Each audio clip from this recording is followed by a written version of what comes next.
Hay una frase que si alguien ha leído textos históricos o la Biblia, la ha encontrado docenas de veces, hasta el día de hoy.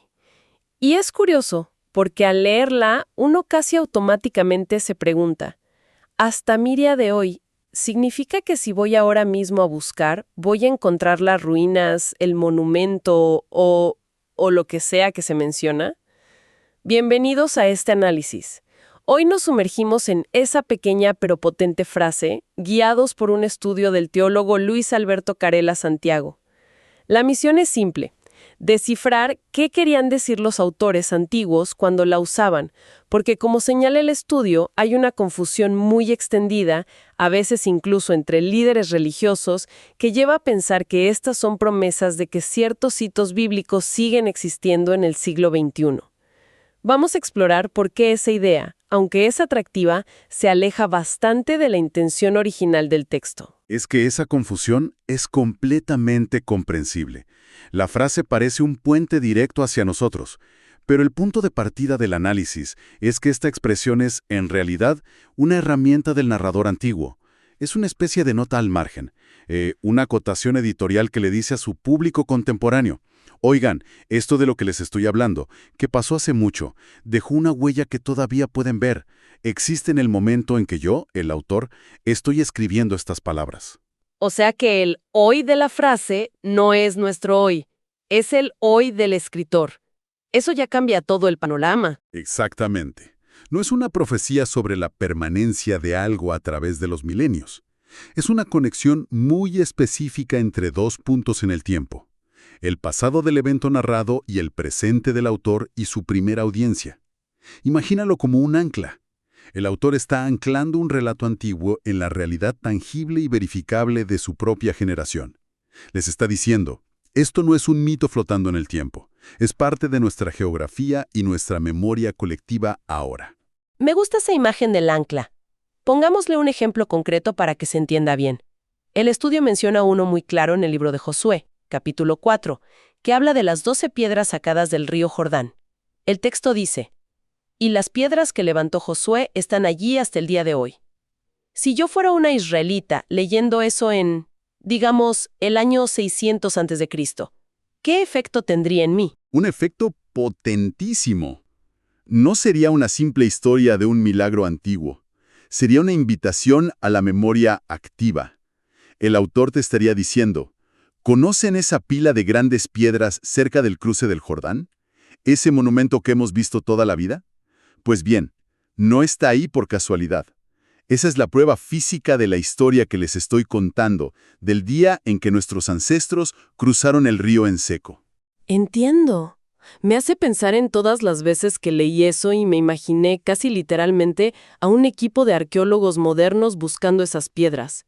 Es un cambio de perspectiva total pensar que el autor en realidad le estaba diciendo a su vecino: ve y míralas tú mismo, siguen ahí.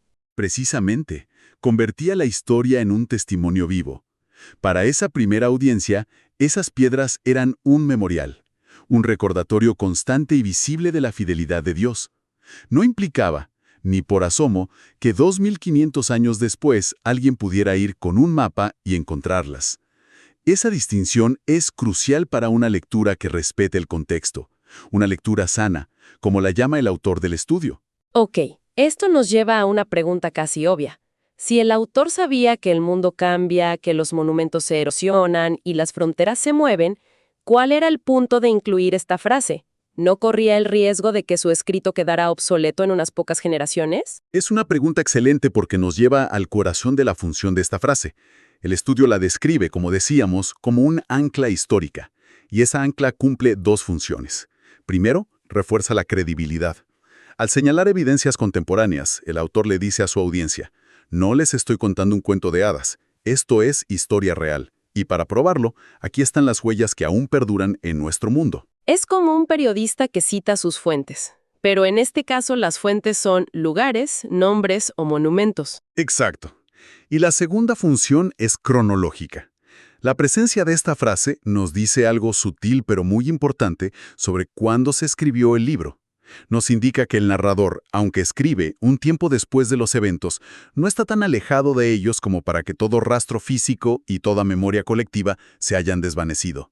Estamos en el terreno de la memoria viva, de la historia que aún resuena en el presente de la comunidad, no de la mitología o el folclore que se inventan siglos y siglos después, cuando ya nadie recuerda nada. Entonces, paradójicamente, una frase que parece hablar de permanencia eterna, en realidad nos da una pista sobre un momento muy específico en el tiempo, el momento de la escritura. Es una ventana a la época del autor. Una ventana perfecta, y esas evidencias, como bien detalla el análisis, no eran solo montones de piedras, podían ser nombres de ciudades que seguían en uso, fronteras entre tribus que aún eran reconocidas, o incluso nombres de valles que evocaban un evento crucial. Anclaba el relato sagrado en el mapa político y geográfico de su tiempo. Y ahora que lo pienso, me da la impresión de que esta frase aparece una y otra vez en el libro de Josué. Quizás más que en otros libros históricos.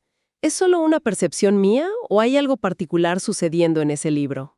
No es tu percepción, es un hecho. Y la razón es fascinante y está directamente ligada al propósito del libro de Josué. ¿De qué trata el libro fundamentalmente? De la conquista y el asentamiento en la tierra prometida.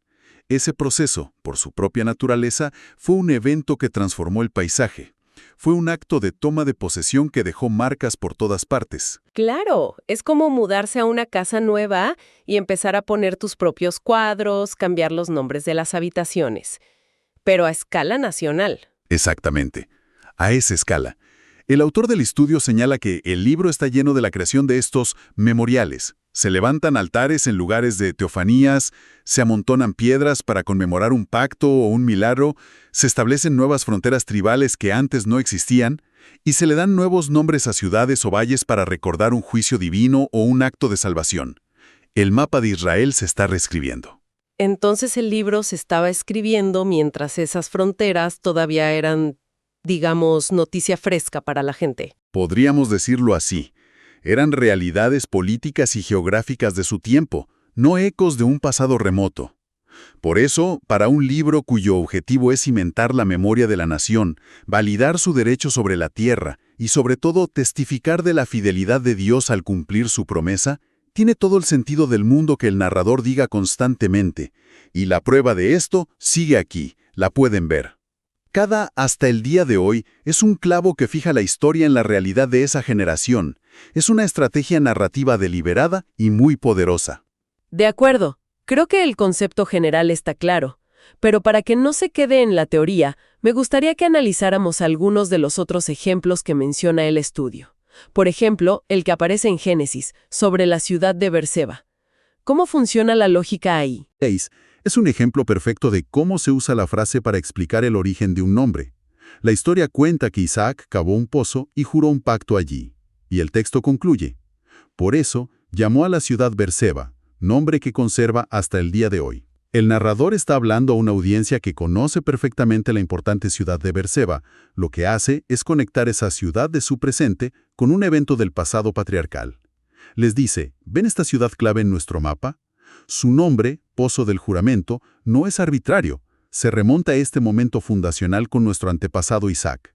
Refuerza la identidad y la historia compartida. O sea, no está diciendo la ciudad existirá para siempre, sino el nombre que todos usamos hoy para esta ciudad tiene este origen sagrado. Justamente, y vemos un patrón similar en Deuteronomio 3:14, que habla de una región que conservaba un nombre específico en la época en que se compuso el libro. De nuevo, el autor ancla la narrativa en la geografía conocida por sus lectores. Pero quizás el ejemplo más dramático, y que muestra otra faceta de la frase, es el del valle de Acor, en Josué 7. Ah, sí, la historia de Acán, que trajo una maldición sobre Israel por su desobediencia. Es una historia muy dura. Durísima. Y después de que Acán es ejecutado, el texto dice que el lugar fue llamado Valle de Acor, que significa Valle del Problema o de la Tribulación, y añade la coletilla, nombre que conserva hasta el día de hoy. Aquí, el memorial no es un monumento de piedras, sino el propio nombre del lugar. Se convirtió en un memorial verbal. Para la audiencia original, Ese nombre en el mapa era un recordatorio constante y escalofriante de las consecuencias de la desobediencia al pacto. Es una lección de historia y teología grabada en el paisaje. Cada vez que alguien pasaba por allí o mencionaba ese valle, la historia de Acán venía a la mente. Exacto. El nombre mantenía viva la advertencia. Y en todos estos casos, Beerseba, la región en Deuteronomio, el valle de Acor, el hoy es inequívocamente del escritor y su comunidad, no el nuestro. Todo esto representa un cambio de mentalidad bastante grande sobre cómo leer estos pasajes. Ya no es una búsqueda de reliquias, sino un intento de entender la mentalidad del autor. ¿Qué hacemos con esta información a nivel práctico? ¿Cómo puede cambiar esto la forma en que una persona se acerca a estos textos, ya sea por estudio académico o por una búsqueda más personal o espiritual? Pues el estudio propone lo que llama una regla de oro, que es tan simple como efectiva. Cada vez que nos topemos con la frase «hasta el día de hoy», debemos detenernos y preguntar «¿hasta el día de hoy? ¿Según quién?». La respuesta, como hemos visto, es siempre la misma, según el autor antiguo. Simplemente hacer esa pausa y esa pregunta nos saca del anacronismo y nos sitúa en la perspectiva correcta. Nos obliga a leer el texto en sus propios términos. Es una herramienta de interpretación muy útil, y supongo que esto no debilita la autoridad del texto como algunos podrían temer. Al contrario, la ilumina y la fortalece. El propio estudio insiste mucho en este punto. Entender esto no es quitarle magia a la Biblia, es apreciarla por lo que es. Nos muestra que no estamos ante textos que cayeron del cielo, sino ante documentos compuestos con una profunda conciencia histórica. Los autores eran narradores sofisticados que usaban las herramientas retóricas y literarias de su tiempo para que el mensaje resonara con fuerza en su generación. Entendido. Y desde esa perspectiva más madura, ¿el estudio extrae algunas lecciones o aplicaciones pastorales? Me interesa mucho esa parte. ¿Cuáles son? El autor del estudio destaca 3 puntos muy valiosos. El primero es que Dios deja huellas visibles de su fidelidad. Para Israel, esas huellas serán literales, un montón de piedras, el nombre de un valle. La aplicación para nosotros es aprender a reconocer los memoriales en nuestra propia historia. A veces es el testimonio de una vida transformada, un momento de claridad o ayuda inesperada, una comunidad que nos sostuvo. La idea es no dejar que esos momentos se pierdan, sino construir nuestros propios montones de piedras en la memoria. Me gusta esa idea. No se trata de encontrar las piedras de Josué, sino de aprender a reconocer las nuestras. ¿Cuál es el segundo punto? El segundo es que la fe interpreta la historia, no la inventa. Los autores bíblicos no creaban ficciones de la nada, señalaban evidencias concretas y las interpretaban a la luz de su fe en Dios. Esto es un llamado a la honestidad intelectual y espiritual. La fe no nos pide que neguemos la realidad o que inventemos narrativas desconectadas de los hechos, sino que aprendamos a ver la mano de Dios obrando en nuestra historia real, personal y colectiva, y a narrar esa historia con gratitud. Es un llamado a tener los pies en la tierra, por así decirlo. ¿Y el tercero? El tercer punto es un llamado a una lectura madura. El análisis lo dice claramente. La madurez espiritual implica madurez interpretativa. Implica el esfuerzo de entender el contexto, la cultura y la perspectiva de los escritores. Nos libra de literalismos ingenuos, como el de buscar las piedras de Josué, y nos abre a la riqueza del significado original. Es leer la Biblia con respeto, como un texto antiguo, inspirado, pero profundamente anclado en un mundo y una historia que no son los nuestros. Y eso está bien. Entonces, si lo entiendo bien, hemos estado mirando esta frase como si fuera un telescopio apuntando directamente a nosotros en el siglo XXI, cuando en realidad es más como una fotografía de época, una ventana al mundo del autor. No nos dice, esto todavía existe, sino, esto existía y era conocido cuando esta historia fue puesta por escrito. Esa es la conclusión perfecta. Y lejos de ser un detalle técnico para eruditos, esta perspectiva ofrece una claridad inmensa. Nos permite leer la Biblia no como una colección de fábulas atemporales y desconectadas, sino como un testimonio poderoso, arraigado en la historia, escrito por personas reales que dieron fe de lo que Dios hizo y de las huellas que dejó en su generación. Fortalece la fe porque la ancla en la historia, no en el mito. Este análisis de los memoriales históricos de Israel, de esas anclas en el tiempo, nos deja con una reflexión final.